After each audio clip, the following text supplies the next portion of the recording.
Welcome, everyone. Hey. Time for another episode of the Infernal Brotherhood of Scruffy Looking Nerf Herders. This is, in fact, a live Star Wars vidcast by Star Wars fans for Star Wars fans. And today, do we have a good one? Oh, yeah. Tonight, we're being joined by the one, the only, Commander Moon, a.k.a. Jason Liu of the Alpine Garrison. Got the patch. Well, let's get that shit in frame. Nice. Damn. Thanks for joining us, Jason. Of course, thank you guys for having me.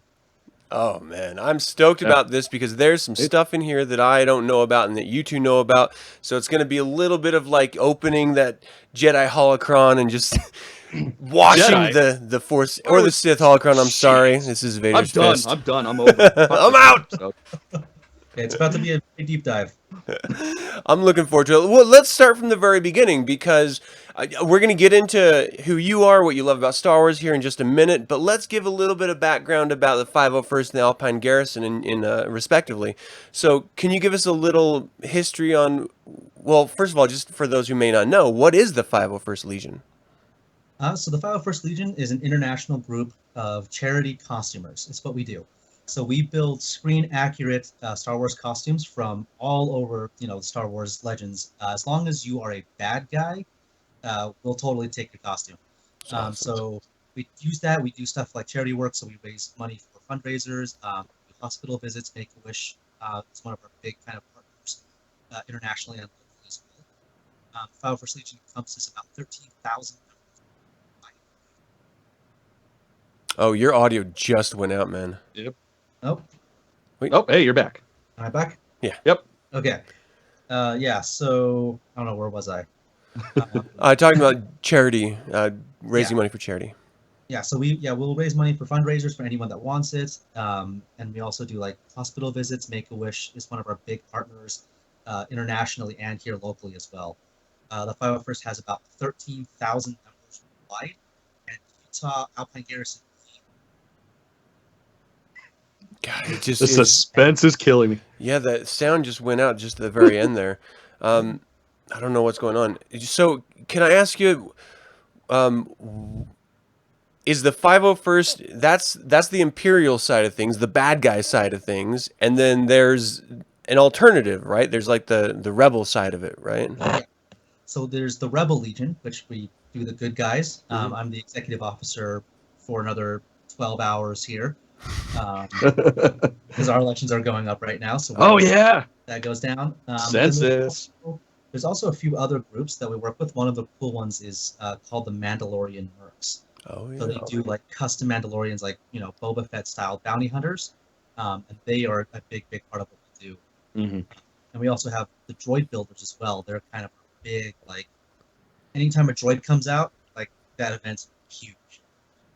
I had no idea that was a part of it too. Mm-hmm. That's really freaking cool. Of course, yeah, we work with So there's pretty much just those four main organizations that sort of just support the Star Wars universe in a positive way. So we also have a fifth one we work with called Saber Guild, and they do strictly saber performances. So they've got their kind of own requirements, and we do work with them, and they'll do things with us as well, because we're all working towards the common goal. So it makes sense that if Star Wars, will work. That's awesome. Okay, so the 501st, how did it, like, it's called Vader's Fist. Is this sort of like a canon group? I mean, nowadays, anyone who follows Star Wars knows that there's now Legends and canon. And I was first exposed to the 501st watching like the extras from Revenge of the Sith. And like I knew that people dressed up as the characters and stuff, but I didn't know it was like an organized thing. So is this like a canon community outreach program? So it's really interesting. It actually started out under Albin Johnson, under like detention block 2551, Hmm.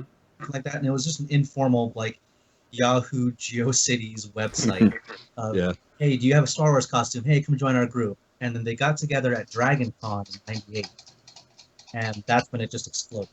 Wow. So their membership grew to the point where they actually have organized structure. So yeah, that's when they changed the name to the 501st Legion. And then, my knowledge, 501st Legion was not any canon or legend, and Lucasfilm, Disney kind of saw that. So that's kind of a cool idea. So they made. Yeah.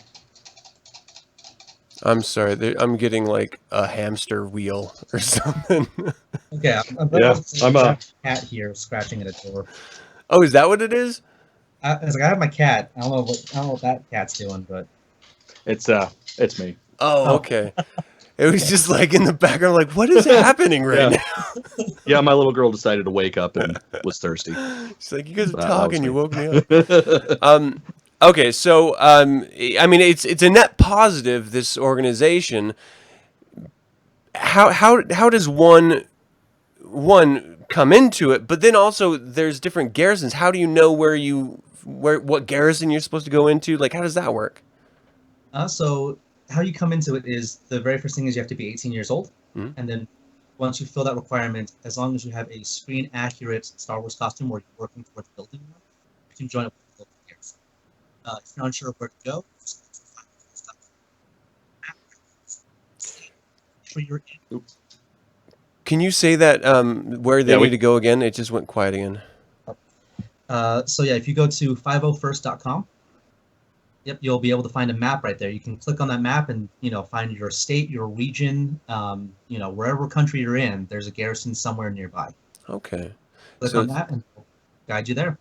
That's pretty cool. I mean, it makes sense that you would have to organize it regionally because, of course, you don't want to have to travel very far.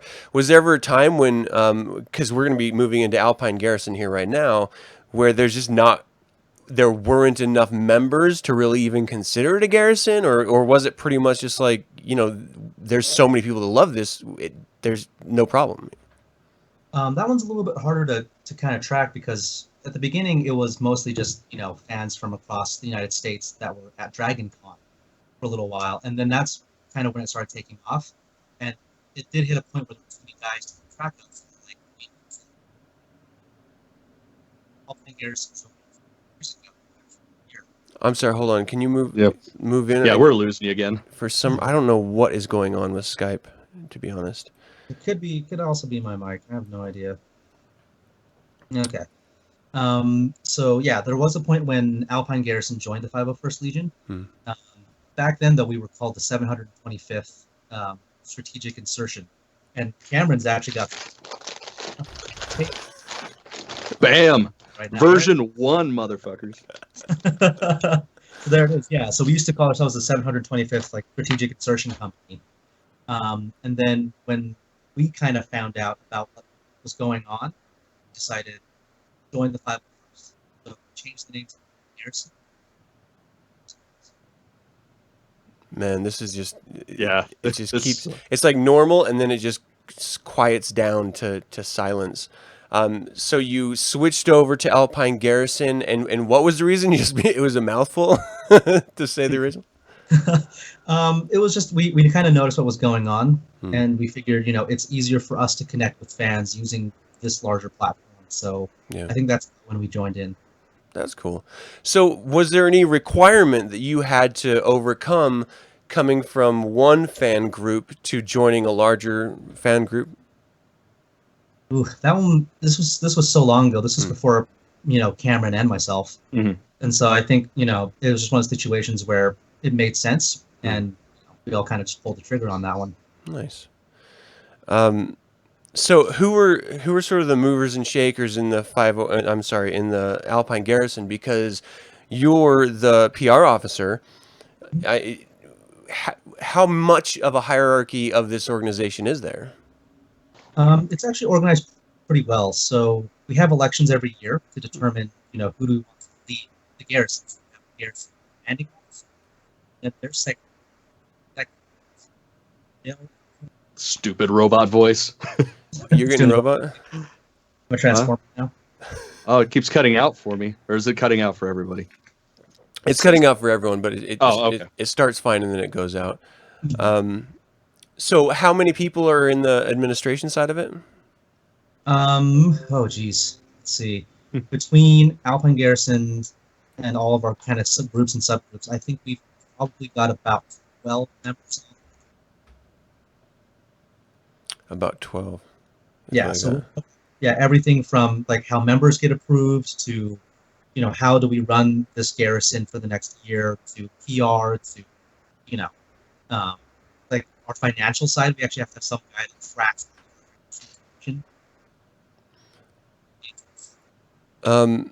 Well, let me ask you about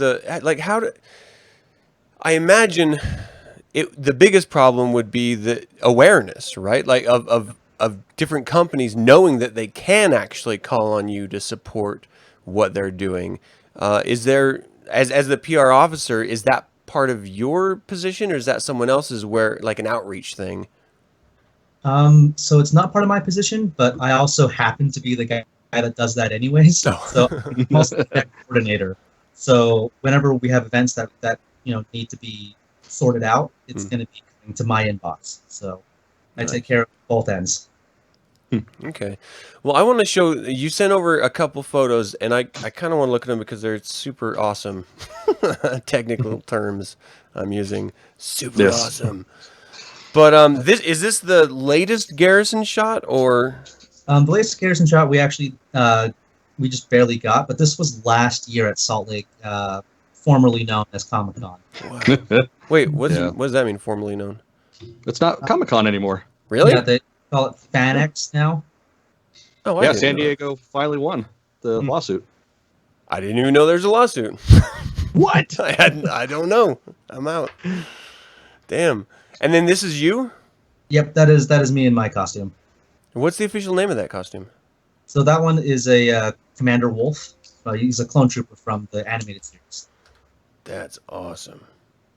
Okay, so in the animated series, who's his commander? So his general is Plo Koon. Oh, that's awesome.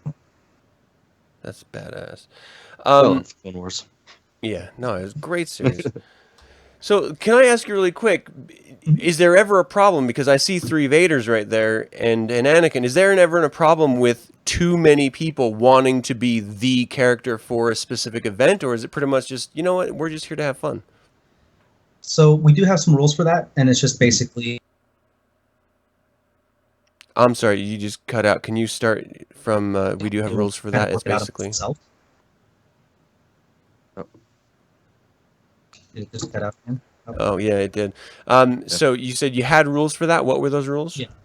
So if the people who want to do that costume can't really work it out themselves, then just go to who was, the oldest member. Seniority basically gets priority. That makes sense. So that's usually how we sort it out. But most times people are like, oh, like, I don't care. I can Vader, and I'll just do costume support. Make sure you guys can step on force food. So do most people have one costume, or is it common to have multiples? It is common to have multiples. I have found that the more expensive the costume, the fewer costumes that person will end up having. Because some of those Vaders can set you back $5,000. What? Yeah. But it is pretty common for people to have multiple costumes. So, there's always something to kind of fall back onto. Like Cameron's got like 12. Yeah. Let's see. I've got my Snowy, Nihilus, Officer, Death Star Trooper. Bridge crew? Are you bridge crew? No, not a bridge crew yet. Okay. No, I need to get one of those uniforms. Well, okay. There's a lot of costumes that you can use the same components for. So it's just sort of like the next step. Like I should have that because I can use it for different things. Yeah, exactly. So. That's interesting. So what is the most basic component character that you can just build right off of? So a lot of people like to do the bridge crew route, and the reason for that is because it's a flight suit, and the flight suit can be used for a TIE pilot, and then it can be used for like an Imperial gunner, and so that one costume turns into like 3 or 4 really fast. And so that's kind of a really popular option. But the other one is also stormtroopers. They're the backbone of the 501st, and we have more stormtroopers than any other costume.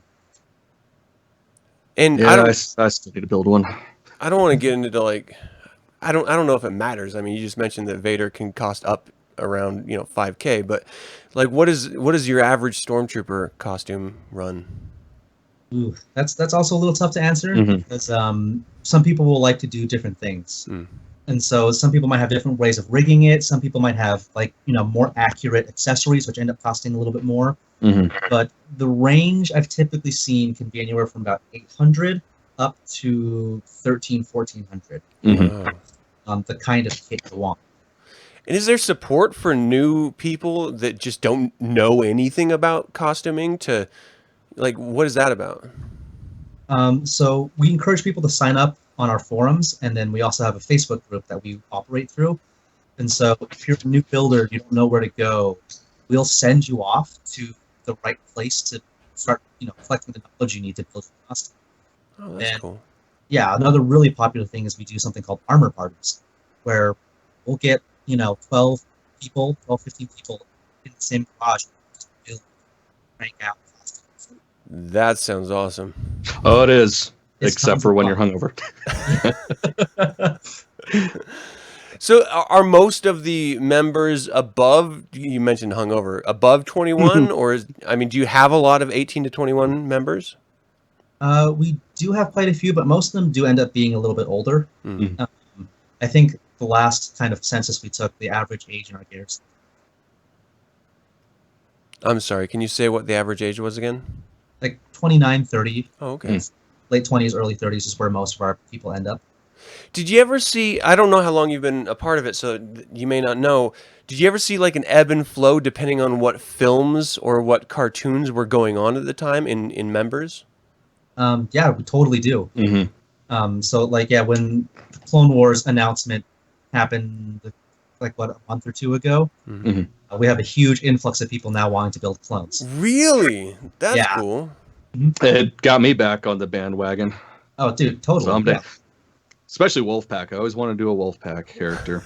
Oh man, I got my Wolfpack. I don't know if you saw that, but I convinced like 6 or 7 people to build clones, and then out of those 6 or 7, almost all of them were Wolfpack clones. Nice. So nice.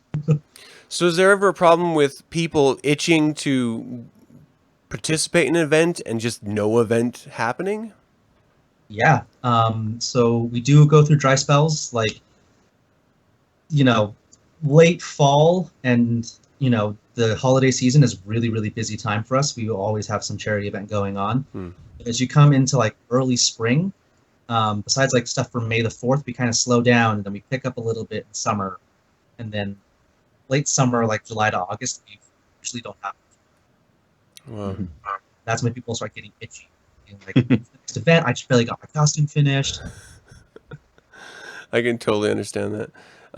So how far do you have to go with these costumes? I mean, clearly there's names assigned with the characters, but if you're just if you're not doing a Darth Vader, for example, and you're just doing a clone trooper or a stormtrooper, do you have to create your own special Star Wars name and background? How deep do you have to go with that? So the 501st Legion, we only take what we call canon characters or Legends characters. So it's shown up in official Lucasfilm or Disney reference. It will typically, put forth the effort to make that a costume. But we don't do custom characters. So, for us, you build your costume. For example, Stormtroopers, you build your costume, you get your TKID, and that's kind of who you are, unless you do, face character. Right. That's interesting.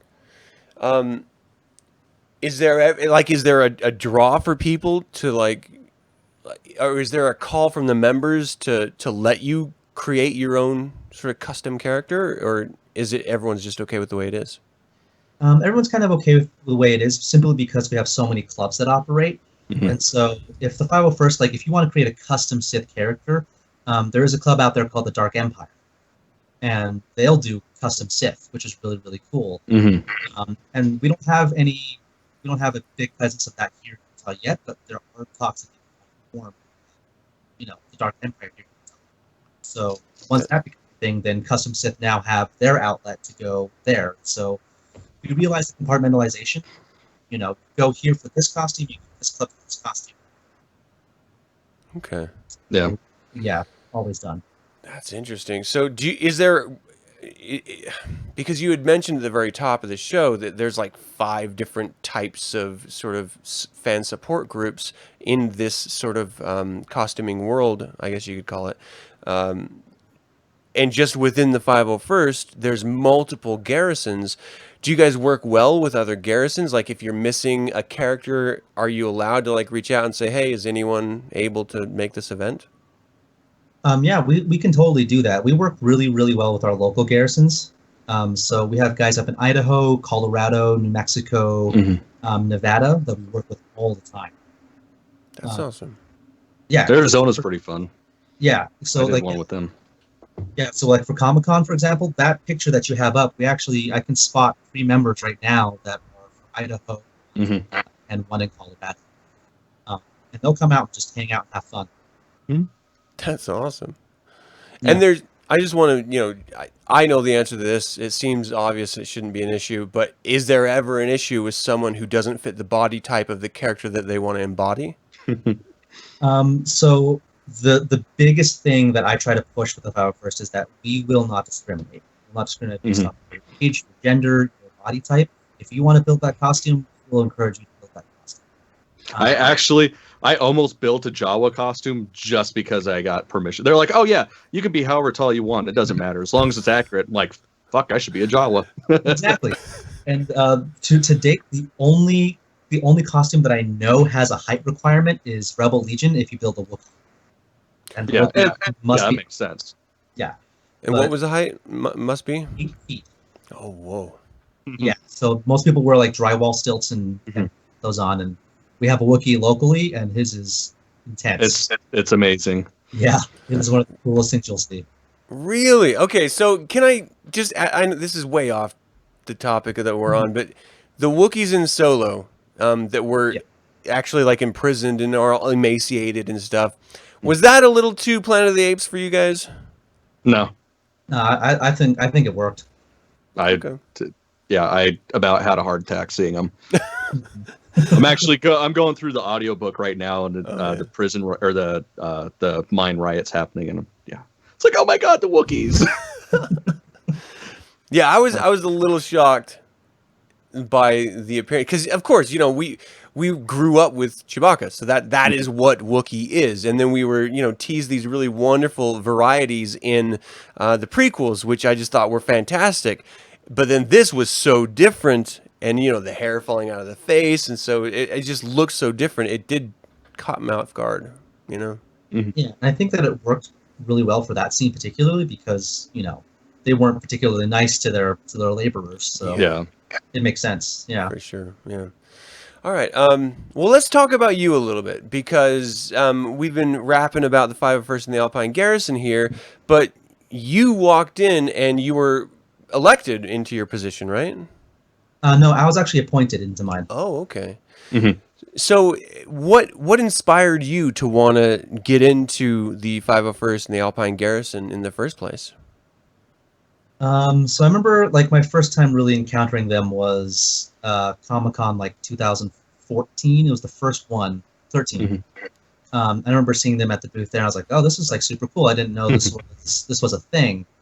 And then one of my drinking buddies was actually in the process of joining, and so when I was building a Darth Revan for next year, he's like, "You should totally join. Like, come check it out." And I went to like our first like charity event as a costume supporter, like a spotter, and I was like, "Dude, this is awesome," and just stuck from there. Nice. I don't want to deviate too much, but Crystal C in the chat made a really funny question. She said, "You mean I can't wear an Ewok fur armor if I join Garrison?" Nope, you got to go to the Rebels for that. Yep, you got to come to the Rebel side for Ewoks. Well, didn't Battlefront come out with like a horror map where Ewoks are hunting the stormtroopers? Yeah, it's like kind of terrifying actually to go through it. Wouldn't that be like the perfect situation though? Like they're attacking you, you like skin one alive and you wear its fur as like a trophy. I mean, I could see some scouts doing that. oh, dude, totally. If someone wants to go and build that as like that would be awesome. I want to see Yeah, that. definitely. Dude, I would love to see that actually. It's got like arrow holes in the armor, and it's just like lots of Ewok blood. Wearing one of their heads on your Yeah. helmet. Did you guys Great. ever read the old now Legends? I can't remember what the name of the novel was, but it was zombies basically. Oh, Death Troopers? Death Troopers. Thank you. That Yeah. is the only book I've had like 4 times because I lend it out to people and never get it back. I now that this story, like it's canon, right? If it's modern. Death Troopers? No. No, not Death. I'm What? sorry. The Ewok hunt. Is that Actually- considered a canon thing? It's actually a good question, and that's kind of like a debate we have at our detachment levels. Is Mhm. like, is this piece of reference something we can use? Okay, so this is a good question. How do you determine that if it is a question? So our requirements to like make a costume is you have to have a full 360-degree view of the costume. And typically, if you can get that and it's from an official source, we'll usually allow it. Mhm. I don't know if you guys saw like the Clone Wars micro series, that like really, really cartoony one. Yeah, the original one. Yeah. Yeah, the original one. There's actually costumes from that people have built, and we've allowed it because awesome. So yeah, we have like Captain Fordos all over the place. Dude, that was when Grievous was actually terrifying. Yeah. Like he was so brutal, and everyone. Oh, that was an awesome series. I loved it. I still need to watch it. I'm sorry, I'm totally deviating. I didn't mean to go off on the Ewok thing, but I'm going to blame Crystal because it's her fault. Damn you, Crystal, for making us talk about cool things. Yeah, thanks a lot. Okay, so from you joining, was the costume that you have currently, was that the first costume you created? No, my first costume was actually a Darth Revan Oh, from Knights of the cool. Old Republic. Yeah, and that was like one of my favorite video games growing up. So when I found out this costume I could build, I'm like, oh hell yeah, no, I'm on that. Yeah. I feel like an idiot too because I was actually gonna, like, I completely forgot that I had a picture of us, like you as Revan and me as Nihilus, and I realized that as we are getting on, I'm like, shit, we should have put that in the show. Oh, Oh, really, yeah. dude? If you email it to me, I'll get it up. Yeah, I'll have to find it, but That sounds yeah. like a weird sex thing, but that's not how I meant it. That's awesome. I gotta say that was probably the best the best video game twist of any Star Wars game I've ever played. Same here. Yeah. I mean, it was so brilliant. Is that something that you replay, or did you just sort of one and done it? No, I actually replayed it last year. I kind of like do a run through every now and again, just because Yeah. that's one of my favorite games. Does it You hold have up? to. Does it hold up playing it again? I think so. Like, I mean, graphics aside, Mhm. like the story is still good, Mhm. and the mechanics are still pretty sound. And now it's available on like your phone. So Yeah. Yeah, I couldn't do it. I couldn't play it on my phone. I was so excited. And then I tried. And I'm like, yeah, no, I'll put on my Xbox. yeah, It seems really challenging because there's so many menu options and customizations that I don't know how you would do just like touching your I don't know. It seemed complex to me, just the thought of it. Yeah. Probably the same reason I don't play Final Fantasy on my phone. yeah. Way too complex for a phone.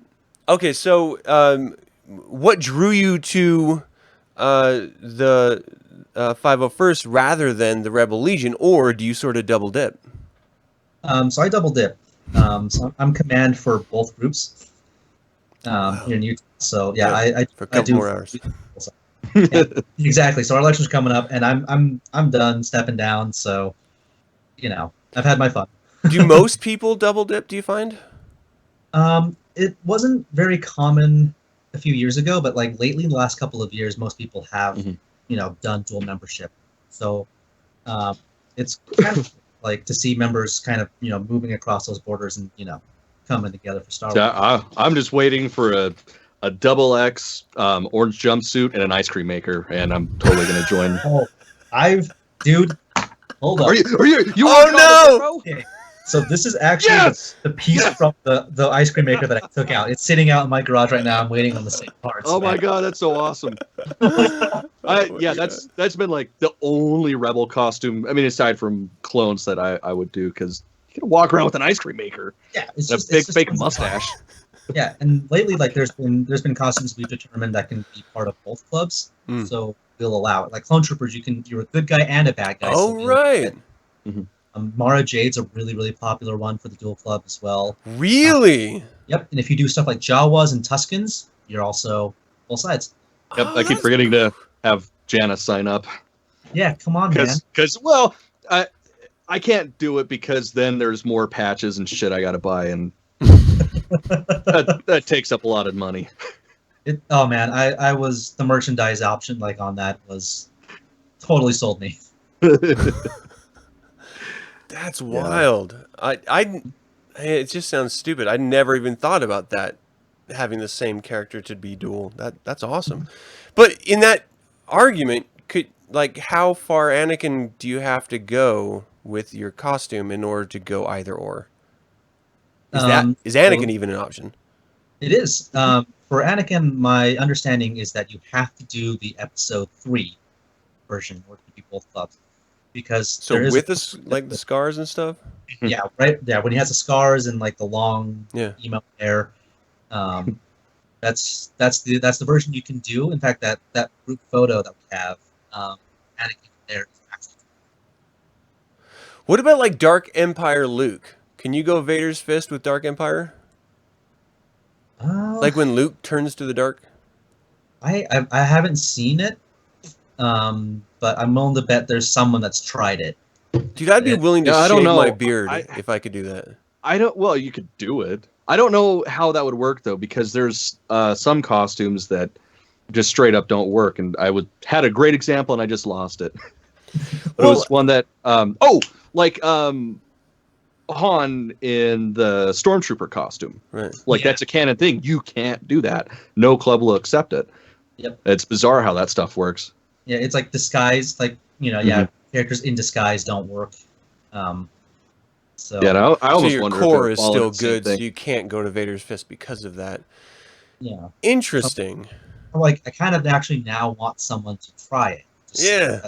That we can even do.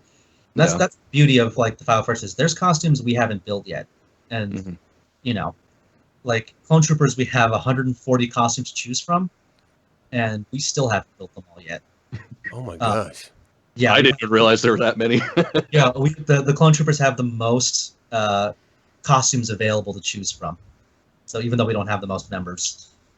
So is there somewhere online you can look at every approved costume? Yes, there is. So I can't remember the exact website, but if you go and Google search like 501st, we call them CRLs. That's our costume reference library. And you can go through there, and we have them organized into something we call detachments. So the detachment just basically determines the type of costume. So for Stormtroopers, you only go to the Stormtrooper detachment, First Imperial Stormtrooper Division. If you do Clone Troopers like me, you have Clone Trooper detachment. Okay. And so they the costume, and they'll have all the standards listed so you can see what's available. Yeah. If you're an extended universe kind of guy, we have attachment called the Flagship Eclipse. Oh, we just lost your video, man. Nope. I don't Had know all my patches ready to show off. Bustling. Oh, there you are. And we're back. Cool. Yeah, so we have attachment called the Flagship Eclipse, and that's actually where I started out with Revan. And there it is. And yeah, they'll handle all of the EU and some of the animated stuff as well. So there's something for everyone. Like that. That's great. What? Let's sort of get into geekdom of Star Wars, if you're okay with that. Oh, of course. I kind of want to. I mean, I know you guys are okay with it. I just want to make sure that everyone's okay at this point in the conversation to jive in. What is sort of your favorite Star Wars scene that you just sort of pull the most fun from for yourself? Ooh. Like favorite scene. I would say Binary Sunset. Is this the New Hope or the New Hope. Last Jedi? New Hope, Binary Sunset. Like you see him standing there, like John Williams comes in with this freaking brilliant score. Yeah. I cry like a freaking baby every single time. Still gives me goosebumps. Yeah. So Yeah. good. So good. What about you, Cameron? Oh god. Honestly, opening of Empire. This second, Luke grabs the lightsaber, hacks himself down, and chops off the Wampa's arm. Like, I love that. Dude, that is okay. So we were set up with this idea of the Force in Episode 4 that it was just this sort of mental thing, like it didn't have any effects on the physical world. And then we open with Empire, and Luke is using telekinesis, and it's interesting to me, having grown up with the original trilogy, then the prequels, and now we're getting the sequels, and the expansion of Force powers throughout each. And this sort of unwrapping the layers of the Force onion that we're all sort of experiencing. I just think it's so interesting and wondering how far it's going to end up going. We were introduced where it's just like, these are not the droids you are looking for, to pulling a lightsaber, cutting yourself free, and then cutting the arm off this monstrous Wampa right before you get your ass eaten. Like, that is super fucking cool. Where do you guys think that the Force could go from here? I mean, we saw mind connections galaxy-wide. We saw force projections galaxy-wide. What is left? Oh, real so deep. much. Oh, jeez, yeah. There's some places it can go. Like there's works like in some of like the non-canon references, Legends references, where like they could create entire storms like on their planets, like really cool stuff like that. I kind of want to see them. Yeah. Well, no, that's actually can't. I thought that was. I could have swore the Night Sisters did that. Aren't all Night Sisters Yeah, Legends at this point? No, Clone Wars. Right. Yeah, they're in Clone Wars. Yeah, so they. Yeah, I could have. I don't know. I always mix everything up, so I. Yeah, I the read too Bendu much did and like a huge force storm in Rebels. Yeah. Oh, that's true. And that was sort of a. And then now we saw time travel with. World Between Worlds. Mm-hmm. That That's not as bad as you made it out to be. It hasn't been used that way yet, but I'm waiting for someone to like pull some shit like, no, Luke didn't die at the end of Last Jedi. He was pulled into the World Between Worlds by Ahsoka. You know, just some weird shit like that, and I'm just gonna be like, man. That's or danger in pulling time travel. Exactly. Wake up at the end of the last movie. Wake up and it's just Will Hood having a dream. That's where they're going with it. Oh, dude, I'll be so upset. I'll tell you, so upset. What is? Do you have a dream costume? I'm sorry. Yours, Adam. Oh, I'm sorry. Okay, well, I mean, I teased it earlier. I loved it. You know what? The greatest, because I saw it in the theater. Young, impressionable Adam, looking at this giant screen. Luke walks in all black into Jabba's palace like a fucking boss. Gamoran guards step to him and he fucking pulls a Vader and force chokes the motherfucker to the wall. Like, that was fucking money. And I was just like, no, it doesn't get better than that. Like, that is Luke doggone Skywalker. He's the baddest motherfucker on the planet, like in the galaxy. Like, it was the greatest. So that is my, like, the moment of him. Like, the last time we saw him, he was almost dead, hanging from an antenna. Mm-hmm. And then the next time we see him, he's like, I am Jedi. Like, that was so cool. It was the greatest. So yeah, that's mine is seeing him come back full force, full Jedi. Whether he was officially, and I think he was because of the deleted scenes of he actually constructed his lightsaber at that point, right before that moment, and we saw that in like cut scenes and stuff. But I don't know, like that. It's got to be that. It's got to be. And it's a close tie between his battle with Vader, because his Empire Vader battle was so good. Oh yeah, that was a tense moment for me. Like, I'm watching that. And Vader was just fucking with him, throwing shit off the wall. He's just like, I'm gonna play with my son here, see how good he is. Yeah, with my mind. And then he got that lucky, what I'm perceiving it as, that lucky shot and hit Vader's arm, and Vader was like, oh hell no. It's on. But, like you're my boy, but you're not gonna punk me. So good. Okay, so sorry. Dream costumes. Do you guys have any? I like to build an ARC trooper. See, I got to be reminded of an ARC trooper. So, like prequel? Fives and Echo from the Clone Wars series, they Oh, turn okay. ARC troopers. They have like super crazy backpacks and like all this gear. Hell yeah. Okay. Okay. What's yours, Cameron? it's kind of a toss-up between a ranged trooper and a galactic marine. Oh, And honestly, if I was Wait, to go what? galactic marine, I'd have to go Windu marine, where it's purple instead of the burgundy. But I don't know, man. Ranged troopers, those are. I mean, you can wear fur. That's fucking cool. Okay, can you- actually, in the detachment? There's actually a nickname for them. We call them the Pimp Troopers. Fucking A. Fucking A. That's awesome. I would build a Pimp Trooper too. Yeah, Wait a they're- second. What's a galactic trooper? What is that? A galactic marine. Marine. They're a specialty clone trooper. You see them for like 2 seconds in Revenge of the Sith. Where? They're pretty badass. What? Yeah, they're executing Order 66. Oh, okay. Yeah. They're- So is it Yeah, like they're- a full space suit? So they look like snow troopers, Okay. and they're super cool. They're like snow troopers. They have this like kind of burgundy red colored armor, Mhm. and yeah, they're super cool. They kind of witnessed this like small resurgence with the clone troopers, and getting a couple handfuls. We actually just barely got one. Yeah, I saw that, and man, it's so pretty. I've been dying to build one of those for years. Nice. Chance, man. Kits are available again. Yeah, that's good to know.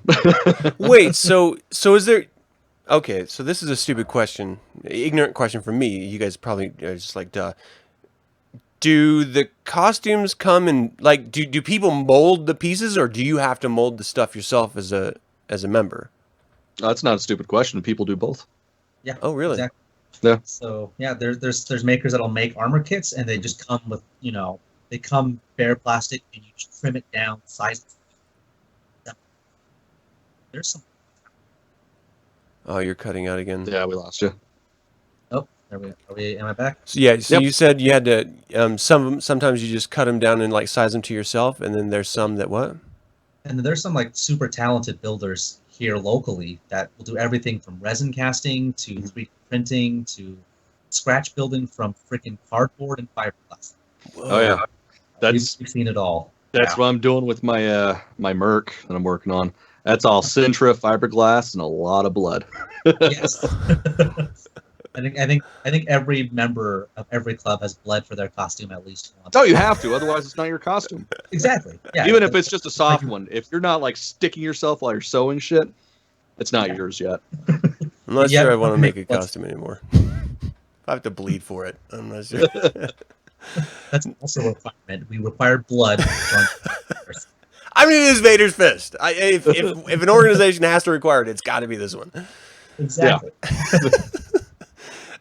So what did you join the Vader's Fist first, or did you do the Rebel Legion first? I did 50 first. Yeah, first. Okay. So So, what yeah, we- drew you to the dark side? What is it about that? Well, I think primarily it was just like the armor. Because like the 50 first is the biggest club, and it was the one I kind of heard of first. But when you saw those guys in armor, and you're like, that is the freaking coolest thing in the world. It's like my first time watching Star Wars through, like I thought the stormtroopers were awesome. Mhm. And so here I am like rooting for the bad guys, like not knowing that they were the bad guys. And so when I first time I saw that white armor, this thing, Oh, that's so cool. I was, instantly attracted to the dark side first. So are there any memories that stand out for you with your time in the Alpine Garrison? There's a few. A couple of them I kind of keep to myself, but like, anytime you do a hospital visit, like, Oh, dude. it sticks with you really hard because like Yeah. those kids are going through some really, really, really difficult times. Way braver than I could possibly ever be, and us being there just gives them a chance for a moment to kind of be a kid again and like see this Darth Vader walking. Yeah. See, But those hit me real hard. how do you keep it together? I would lose it. You don't. Help. That's why you wear a helmet. Exactly. There was one troop where we were doing a star raising for a Make-A-Wish kid, Ugh. and unfortunately this child had passed away at this point. But I was inside my helmet, just like I was like, okay, cool. Mike's getting turned off. Like I'm standing there, like Yeah. ring almost. But that was really really good. Yeah, those star raisings, man, they'll get you. Oh yeah. Can you describe what that means? Star raising? Yeah, a star raising is when a Make-A-Wish kid, very specifically gets their wish granted, and so they'll raise a star kind of in their main building for them. And it's Make-A-Wish troops like that are really hard because sometimes the kid will. I'm sorry, you cut out again. You said sometimes people what? So sometimes with those particular events, like sometimes the kids pull through after they've got wish granted and they're great and they're little kids again, and sometimes they don't. And that's when it gets hard. That's like a mixed bag. For those, is there a little bit of like I don't want to do it. Like I don't want to be the guy there to like that. It's like you want to because you're a part of this group. It's a charity organization. You want to appear for the kids because that is their ostensibly last wish, so of course you want to support that, but the emotional toll that requires, like, do you just have people that are just like, I'm sorry, I can't handle that? I'm pretty sure there are, but because we're all volunteer, we sign up for the ones that we want, so okay, that want to be there, which is really nice. That's cool. Okay, so I missed that part of this. So is there like a members roster of events where you're like, ooh, I call dibs, I want to do that and this and... So yeah, what happens is the event comes into my inbox, I'll look at it and say, cool, let's post it up, and then troopers will just sign up on their own. Okay. Just pick the events that they want to go to. Yeah. So. Well, that's kind of cool. All right, so are you working on any costumes right now, or are you pretty content where you are? I have a list of 3 costumes going. Oh. So I've got Plo Koon. Yeah. Nice. Yeah, so I'm doing Jedi, the general version of him. So he has the armor and like the hand plates. Oh, that's awesome. Yeah, so I'm doing the animated version of Plo Koon. How do you do? I don't mean to cut you off. How do you do the face stuff for that? So my particular mask comes from a really talented maker over in the UK. His name is Chris Stevens. This guy has some insane sculpts, and he has everything from like headpieces to do Shock T. Nice. Yeah, he has Cad Bane masks as well. Oh yeah, Kiadi Mundi, like he just barely finished up an Admiral Radis, so like Nice. it's like his sculpts Dude. are beautiful. So yeah, that's the way I'm doing that one. It's like a latex mask that just slips over your head and you're good to go. Oh wow. So do you need help with like makeup or anything in the connection points? So far I don't know. The mask is on its way right now. Right. So Are there people in the garrison that can help you with that? yeah, there's tons of people that know a lot of like really in-depth stuff about like special effects makeup. Oh, We have a cool. lot of people that have done theater or even like film work. So Yep. they have we always have resources everywhere you go. Oh yeah, Very cool. I got to the point where I can do a mean Darth Maul in less than 2 hours. What? That's Yep. yeah. Oh Yeah, wow. I never show you those pictures of the Darth Maul I helped make. I'll have to show you someday. Adam. I don't It's- recall. You may have, but I have a terrible memory. So Yeah, fair to enough. be fair, stay away from drugs, kids. All right, so let's talk a little speculation, if you guys are okay. We don't have. I mean, we've been going almost an hour. I kind of want to end on a fun note. I mean, this has been fun the whole time, but just like the speculation note, if you don't mind. Oh yeah, totally. I'm always up Do for this. that. All right, so because it's the only confirmed next movie anyway, the final episode 9 of the Skywalker saga, is it possible, in your opinion, and we're going to hit Jason first here, is it possible for JJ to pull through and please all fans and make a successful conclusion to the Skywalker saga? I'm gonna go with no. Oh shit! Yeah. You're never gonna please everyone because Right? Okay. Yeah. From there. Yeah. if you do something too radically different, people are gonna complain. Yeah. But Yeah, if you Last if you Jedi. do- if you do too much of the same thing, they're like, oh well, you just rehashed episode 4. Yeah. I mean, I still had fun with both movies. Mm-hmm. So I don't care which way they go at this point. I want to see it.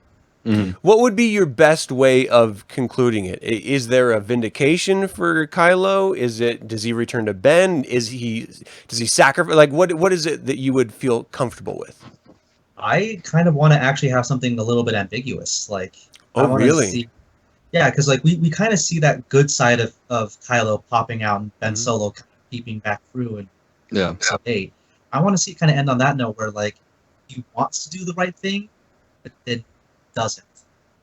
I just kind of see that state. Do you think? Okay. What do you think is going to happen with Rey? Is she going to be the final confrontation for Kylo? Is there a final confrontation? Is it just vague? I mean, is she going to move on to make a new sort of Jedi Order, or what do you think is going to happen with her? Oh, that's such a tough call. She grabbed the text. She did, Yeah. yeah. Exactly. So I kind of want to see her start, the new Jedi Order. Yeah. What if she comes to the same conclusion that Luke did? Oof. That the Order must die? And do you think that Luke stayed with that concept, or did he, in the end, because of his sacrifice, realize, no, the Order has to exist? Yeah. I kind of want to think that that's like what Luke was thinking, was that like Mm-hmm.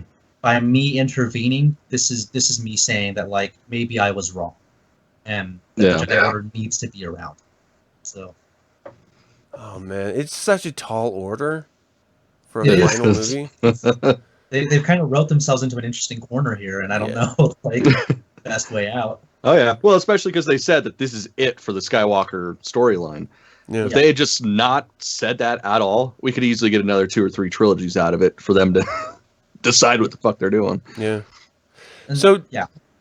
So we understand this and this is what I love about this series that George Lucas so brilliantly put together. And again, to be fair, it's not like he had this grand, scene by scene compilation from the beginning. He was pretty much, on the fly as things happened per movie, adjusting as needed. But the prequels, the whole thing is supposed to be about the Skywalker saga. The prequels, you had this young Anakin coming up and being corrupted.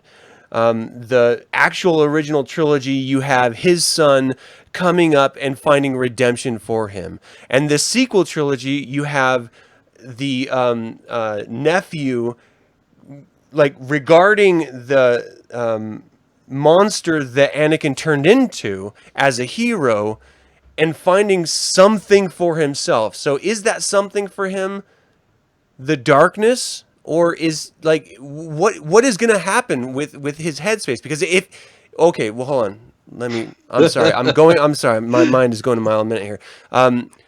Is he the final Skywalker in the Skywalker saga, in your opinion?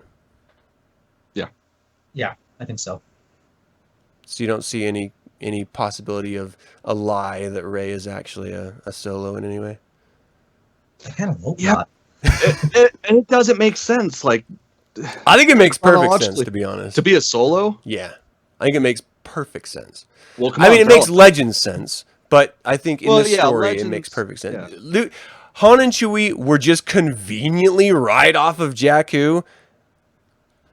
Like, that's weird to me. The fact that the relationship that Leia immediately had with Rey, even though she's a complete stranger, is weird. And these are sort of headcanon excuses, is weird to me.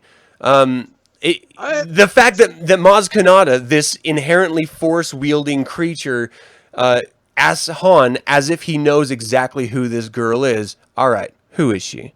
And the fact that he offers her a job right off the bat after, she ostensibly stole his ship, and just because she knew who he was as a scoundrel and a general, that's enough to, like, trust her with your ship?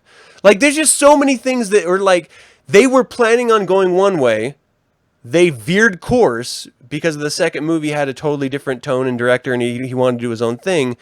I genuinely feel like she was supposed to be a Solo at the very beginning. And that Yeah, stupid cartoon or that video game that Disney put out said that they were cousins or something. I don't know. I genuinely thought that she was those supposed to be games solo. don't count though. Yeah. Right. So you guys, I mean, no like, way. I wouldn't say no way, but like it's definitely much harder to write in than I think that just leaving Rey's origins. I mean, I would be perfectly fine leaving them as a mystery. Yeah, absolutely. See, I would be stoked if it were like a callback to what Anakin was. You know, he was created by the Force to create balance. He fucked up, so Yeah. his son had to fill. I mean, finish. that's Yeah. That I don't know. That's kind of lazy to me. What really? Like that's what it's Yeah. all about. That'd be lazy writing. It's like, fuck, we don't know what we're doing. She's another little orphan Annie. Oh, I totally disagree because this is a perfect vacuum. Like, so the Mortis, right? The gods of Mortis.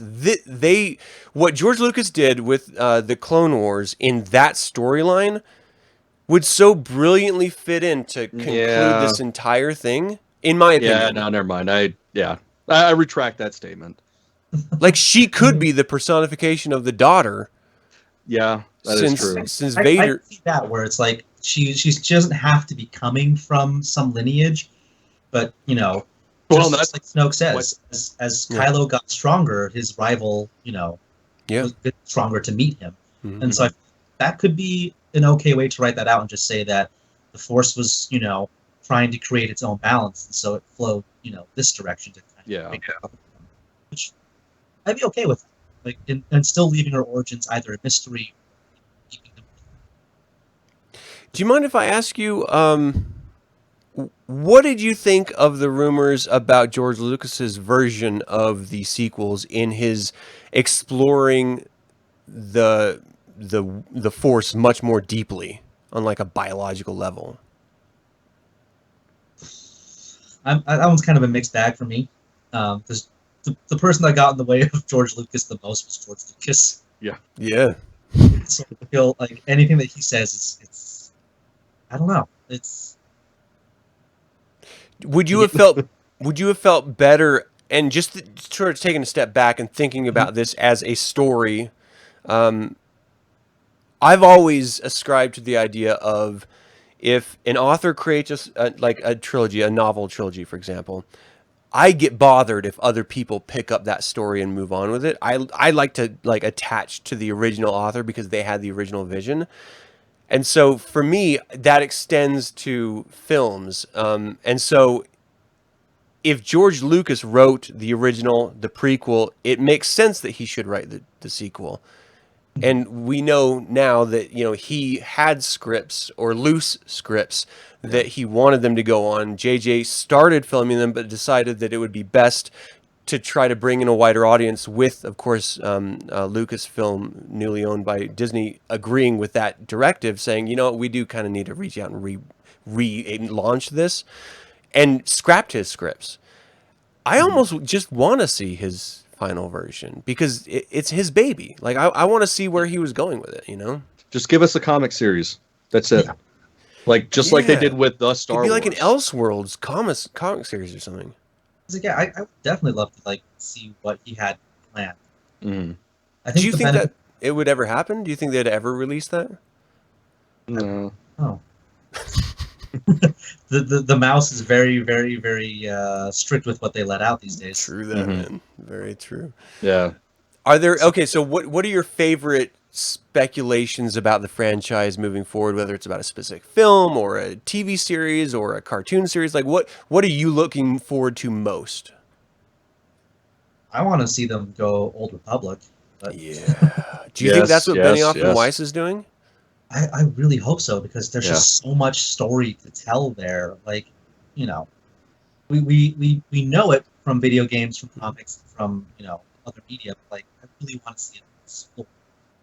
There's 6,000 years of history. Yeah, you got to be able to do something with that. Do you think? Would you rather see? And I don't think there's a big difference except for the era of the Old Republic, because it does span thousands and thousands of years.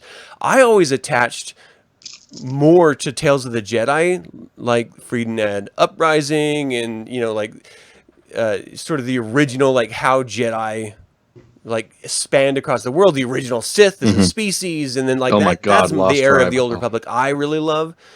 What would your sort of gold era be for that? Would it be Knights of the Old Republic or? My golden era would actually be right after Knights of the Old Republic, when the Sith retake Torah. Oh, shit. Because I think that's like the height of the Sith Empire again, Yeah. and they've been built. And so I think that would make some like really, really interesting story, because that's also coming up. We're losing you again. Yeah, it cut off Yeah. again. I'm sorry. See, are we back? Yeah. Yep. We're doing so well too. Yeah. But like, I'd love to see like right at that era, because like that's the height of the Sith. They're, moving to that. Dude, I think Skype doesn't want us to know what you love about it, because it just cut out again. Yeah. I just want to see like the transition to the rule of two. Yeah. Yeah. Oh, that would be really cool. Okay, so let me ask you this, because what they've been doing with old Legends is sort of just taking pieces. And because we have such an emotional attachment as Star Wars fans with the EU, with the Old Republic, and the existing stories that we know and love that we sort of grew up with, how would you feel if they may take a name, but they completely redo it? Like, would you be okay with that? Yeah, totally. Darth Bane, Clone Wars. Yep, redone. Yep, completely not what everybody thinks. Or Well, what we all except do he was just like that wasn't different. Like Sith in the Legends, they put their essences into objects, and that's what Yoda was seeing, right? No, that was his tomb. Like that was Yeah. Bane's corpse. I'm gonna have to watch that again because I interpreted it differently. Huh. Yeah. Like, and like maybe they should start small and just kind of see like, where they can go. Like maybe pick a more obscure character like Naga Sato, Right. and go from there, and just kind of see like what they can get away with. But I want to see something cool. Yeah. And as much as the fanboy we would love to see Old Republic rehashed, I do kind of want to see some new stories too. So Yeah. And as long as they mention Revan, like all they have to do is say that name in passing, so he's fucking canon. They teased him so many times, and like, the Clone Wars deleted scenes had a shot with Revan in it, and I'm like, what? Yeah. So they did this. It was a episode that's supposed to be right after the Mortis arc, where the son is talking to like these old Sith legends. One of them was Revan. Fuck. And I was like, oh, we were so close. That is such bullshit. I was so mad at that one.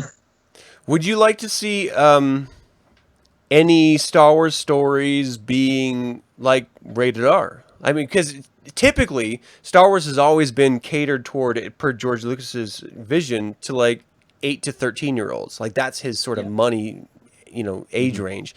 Would you like to see an adult, straight up, like blood, sex, death Star Wars? Death Troopers. Yeah. Death Troopers. I'd be down for that. Any story involving Boba Fett, maybe? Yeah. See, I was thinking, what if it is the Old Republic, Benioff and Weiss do an adult version of the Old Republic?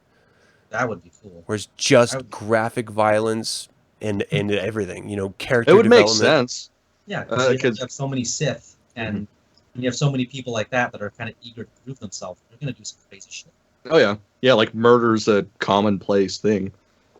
Oh, dude. Yeah, that'd be great. I would love that. What's your kind of hope for, as we're closing down the conversation here, Cameron? What would you like to see most out of what's coming down the pipeline?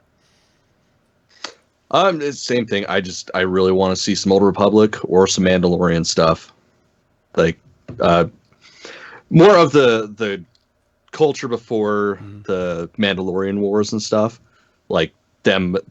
Oh, God, I just had a complete brain fart. But yeah, like the clan warfare, stuff like that. Like I would really love to see more of that. Like Old Republic era Mandalorian? No, not even necessarily that. Well, I guess it would be the Old Republic era, because Old Republic wasn't that long ago in the timeline. But yeah, just like Duchess, when it was still really heavy on the clans and everything. Like I'd love to see that. Yeah, very tribal oriented, very warfaring. Yeah. That'd be cool. Yeah, I'm maybe a little too obsessed with Luke, but I would love to see the gap of Luke spanning the galaxy from Jedi to Force Awakens. Like I want to know the adventures and how he met Snoke, what that interaction was, you know, like because it's alluded to. Yeah. I want to see Luke in his prime because And they could do it. he was a bad motherfucker in Return of the Jedi. And imagine as he was uncovered, like Legends of Luke Skywalker had some really cool stuff in it. Like I want to see what was really going down. You know, Yeah. some of those comics leading up to The Force Awakens with Luke. I mean, he was super bad. Like straight up, I want to see that Luke so bad. And you could do it like because it's so long of a gap. You could do like a whole TV series. Mm-hmm. It could just be an episodic thing, you know? Oh gosh. Oh yeah, and we know with Solo, or because of Solo, they could use a completely different actor, and as long as you get a good actor, like we're sold on it. Yeah. Totally, yeah, 100%. Oh man, was that a hiccup for you watching it the first time, Jason? Seeing Aaron Reich play Harrison Ford Solo? Not at all. Like he did such a great job with that. I was actually way more impressed with Donald Glover. Yeah. Fuck yeah. Love Donald Glover. And so like seeing him, you know, in that role just blew me away. So I love Solo, and I love that like I love that you can choose different actors. Mm-hmm. Fine with it, as long as the story's good. I like the story there. So see, that's how I feel about Leia. I feel like if you did do a Jedi to Force Awakens sort of TV series, get another actress to play Leia, get another actress to play Luke, and just have like a fun adventure. And have Alden Reich. All you gotta do is dye Billy Lord's hair brown and call it good. I mean, you're not far off. Like honestly, like I could suspend that disbelief. I want to see that so damn bad, and I don't want, you know, our love of Carrie Fisher to prevent writers from daring to go there outside of animated stuff. You know? yeah. Like the stories exist. The characters are so strong. We love them so much. I just want more of it so desperately bad. And I don't know if you guys saw the extended trailer for Resistance. Yeah. Yeah. Not yet. After they got to do Leia's part. Yes. It was amazing in like that the voice. Heard. Like I think they nailed it. Yeah, I think you're absolutely spot on. Is it the same one from Rogue One that's doing the voice? I don't know. Rogue One. Yeah. Yeah, I've got no idea on that one. Oh, Honest with you, but what do you mean Rogue One? Was it like a game? What? The movie? the movie, Adam. Oh, for fuck's sake! Jesus Christ! Wow! I'm like, shit. Did I call it the wrong thing? Yeah. Little spoiler, Adam. That wasn't Carrie. There's a movie called Rogue One. God, I don't even know forgot what all Star Wars about that. is. I'm sorry. I don't know why. I love the movie. That just slipped my mind totally. All right. Well, okay. This has been a lot of fun, Jason. Thank you so much for joining us, man. Go out on. Thanks for having me. This was awesome. I actually don't know anything about Star Wars, obviously. Damn it. Oh, man. Hey, would you ever want to come back on and just rap a little about Star Wars with us? Oh, I am so down. Hell yeah. Well, I had a great time. Next time. What's that? I'll bring some better equipment next time. Yeah, well, dude, as soon as you get that mask, I want to get that on camera. All right. Yeah. That would do be that. awesome. Oh my gosh. Good luck with everything that you're working on. Thank you so much for coming on the show and chatting with us. It's just been really great. And just learning about the organization, I think is splendid, you know. I did forget. What website can they go to find out more about the Alpine Garrison? If you head to ut501st.com, you can Awesome. find us. That's easy. You can all do that, right, people? Crystal is That's saying Grey small, man. Jedis. She'd like to see Grey Jedis. Yes. No. No? No. God. Oh my gosh, he just had a seizure. Grey Great. Jedi are a very controversial topic. I Why played the not role-playing beige? game, and we played with Grey Jedis, so Ugh. like Ugh. old school pen and paper. Suck Whatever. it. All right. Well, thank you all for tuning in. You can always subscribe to this live video podcast on YouTube or the audio podcast the day later or on whatever podcast app you happen to use. You can visit theinfernalbrotherhood.com for all of your episode and social media information and links. And until the Infernal Brotherhood convenes again, my fellow... One more thing, Adam. Oh, You're shit. forgetting something. You can also send us videos of you doing your Scruffy Looking Nerf Herder thing. Whatever. Just send us damn videos. Saying I'm a Scruffy Looking Nerf Herder. Yes. And like the Jawa did at the top of the show. Yes. Yes, the Jawa. Yeah. So email address is theinfernalbrotherhood@gmail.com. Send them there, and we will definitely use them. I'm sorry, I totally forgot. Yeah, and it was a Jana Jawa. Jana Wa. Yeah. Yes, the Jana Wa. It was totally outer spacey because she had an extra N in her name. Yeah, yeah. All right, people. Until the Infernal Brotherhood convenes again, as I said again, may the force be with you. Not if you round down. Jeez.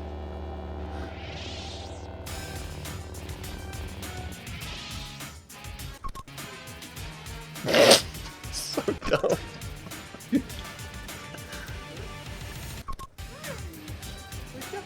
Here's Leia. That's who we can cast for Leia.